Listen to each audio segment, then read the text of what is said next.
안녕하세요. 오늘 정말 흥미로운 주제를 한번 파헤쳐 볼까 합니다. 뇌과학, 고대의 영성, 그리고 교회의 미래. 전혀 상관없어 보이는 이 세 가지가 어떻게 연결될 수 있을까요? 나이절 룸스라는 분의 연구를 따라가다 보면요. 오늘날 서구교회가 겪는 깊은 위기의 해답이 어쩌면 우리 뇌 속에 있을지도 모른다는 정말 놀라운 가능성을 만나게 됩니다. 자, 오늘 우리가 함께 걸어갈 여정은 이렇습니다. 먼저 교회가 처한 위기 상황을 살펴보고 그 원인을 우리 뇌의 작동 방식에서 찾아볼 거예요. 그리고 이 문제를 해결하기 위한 두 가지 다른 접근법을 비교해 본 다음 바라봄이라는 아주 특별한 방법에 대해 깊이 알아볼 겁니다. 마지막으로 이 방법이 가져다주는 놀라운 변화, 그리고 교회의 미래에 대한 새로운 그림을 그려보면서 마무리하겠습니다. 첫 번째 이야기, 위기에 처한 교회입니다. 사실 서구 교회가 쇠퇴하고 있다는 건 어제 오늘의 얘기가 아니죠. 수많은 좋은 프로그램들을 만들고 멋진 선언문들을 발표해도 상황은 나아지지 않고 오히려 깊은 불안감만 커져가고 있습니다. 이건 어쩌면 문제가 단순히 운영이나 전략의 차원이 아니라 훨씬 더 근본적인 영성의 문제라는 신호일지도 모릅니다. 그래서 이런 도발적인 질문을 던져볼 수 있는 거죠. 만약에 교회가 마주한 가장 큰 문제가 어떤 외부 환경이나 조건이 아니라 바로 우리 머릿속, 그러니까 우리가 세상을 보고 생각하는 방식 그 자체에 있다면 어떨까요? 이 질문이 바로 오늘 우리가 뇌과학과 영성을 넘나들며 탐험을 시작할 출발점입니다. 두 번째 주제는 주인을 몰아낸 사절입니다. 이 문제의 핵심을 제대로 진단하기 위해서 우리는 뇌과학자 이아인 맥결크리스트의 아주 획기적인 연구, 바로 분열된 뇌에 대한 이야기로 들어가 봐야 합니다. 자, 우리의 뇌가 세상을 보는 두 가지 방식이 있다고 한번 상상해 보세요.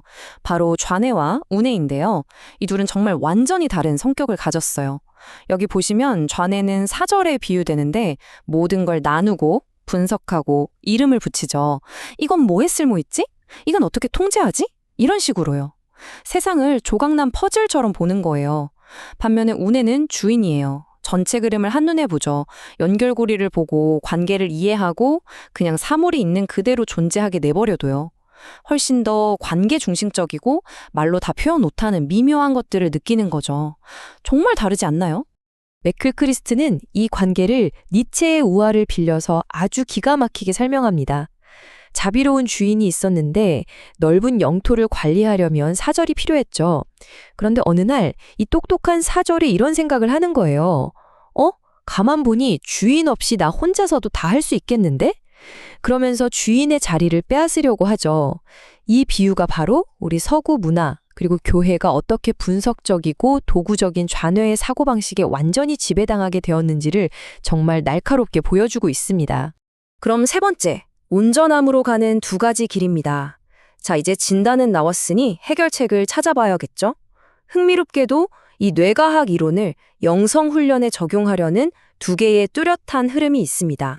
자, 이 두 학파는 접근 방식이 정말 다릅니다. 한쪽은 미국의 복음주의 계열인 와일더 학파인데요. 목표는 뇌를 훈련시켜서 기쁨을 느끼게 하는 거예요. 그래서 여러 가지 훈련이나 연습 같은 적극적인 방법을 사용하죠. 다른 한쪽은 메기 로스 학파인데 이쪽은 고대의 침묵 전통을 되살리려고 합니다. 침묵을 통해 말이나 개념 너머에 있는 깊은 마음에 닿으려는 거죠. 근데 여기서 결정적인 차이가 있어요. 와일더 학파처럼 기뻐해야지 하고 너무 애쓰다 보면 오히려 기쁨에서 멀어지는 의도의 역설에 빠질 위험이 있거든요. 반면 로스 학파는 뭔가를 성취하려는 마음 자체를 내려놓는 것에서 시작하기 때문에 이 함정을 피해갈 수 있다고 보는 겁니다. 네 번째, 드디어 바라봄의 기술입니다. 이 책의 저자인 나이절 룸스는 매기 로스의 길에 더 마음이 끌렸는데요.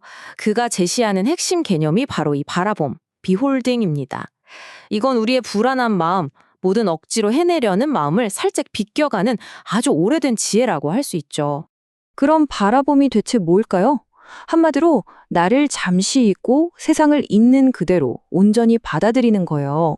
자료에 나온 표현이 정말 멋진데요. 내려놓음으로써 붙잡는 것이라고 해요. 이거 완전 역설적이죠?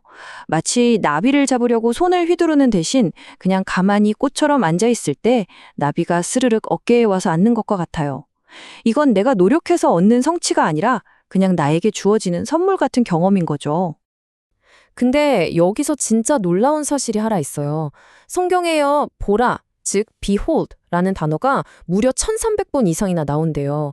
이게 바로 운해적인, 온전히 받아들이는 경험을 뜻하는 단어거든요. 근데 요즘 성경 번역본들을 보면 이게 종종 그냥 보다, see, 나, 알다, know처럼 훨씬 분석적인 좌뇌 스타일의 단어로 바뀌어 있다는 거예요. 와, 이것만 봐도 우리 시대가 얼마나 이 좌뇌의 방식에 깊이 빠져 있는지 알 수 있는 뭐랄까, 되게 상징적인 증거 아닐까요? 5번째, 침묵의 열매입니다. 그렇다면 이렇게 바라보는 연습, 이 침묵의 훈련이 우리에게 실제로 뭘 가져다 줄까요? 진짜 놀라운 건요, 그 열매들이 우리가 막 노력해서 얻어내는 게 아니라 전혀 의도치 않게 자연스럽게 우리에게 찾아온다는 겁니다. 보세요. 침묵이 가져오는 의도하지 않은 선물들이에요. 우선 오감이 엄청나게 생생해지고요. 남들이 날 어떻게 볼까 하는 자의식이 줄어들어요. 그래서 불안에 대한 직접적인 해독제 역할을 하죠. 또 억지로 만들지 않아도 기쁨이 그냥 자연스럽게 솟아나고 다른 사람의 이야기를 깊이 들어주고 받아들일 수 있는 마음이 생겨납니다. 가만 보면 이 모든 게 우리가 처음에 이야기했던 불안, 단절, 무의미함 같은 문제들을 정면으로 해결해주는 열쇠가 되는 거죠. 자, 이제 마지막 6번째 이야기, 수용성의 미래입니다. 그럼 이 모든 내면의 열매들이 교회가 세상 속에서 살아가는 그 실질적인 사명과 도대체 무슨 관련이 있는 걸까요? 나이절 룸스는 이렇게 결론을 내립니다. 만약 우리가 뭔가를 계획하고 통제하려는 마음을 좀 내려놓고 그저 하나님의 임재와 활동에 조용히 주의를 기울이고 바라봄이 우리에게 선사할 놀라운 선물들을 기다린다면 그때 비로소 우리는 완전히 새로운 선교적 미래, 우리가 직접 살아내고 보여줄 수 있는 새로운 세계를 갖게 될 것입니다. 이게 바로 좌뇌의 지배에서 벗어나 우뇌의 지혜를 회복한 교회가 맞이할 미래의 모습이라는 거죠. 정말 끊임없는 소음과 정보의 홍수 속에서 살아가는 우리인데요. 만약 우리가 잠시 모든 걸 멈추고 침묵 속으로 들어간다면 과연 무엇을 발견하게 될까요? 이 질문을 여러분께 남기면서 오늘 이야기는 여기서 마치겠습니다. 함께 해주셔서 고맙습니다.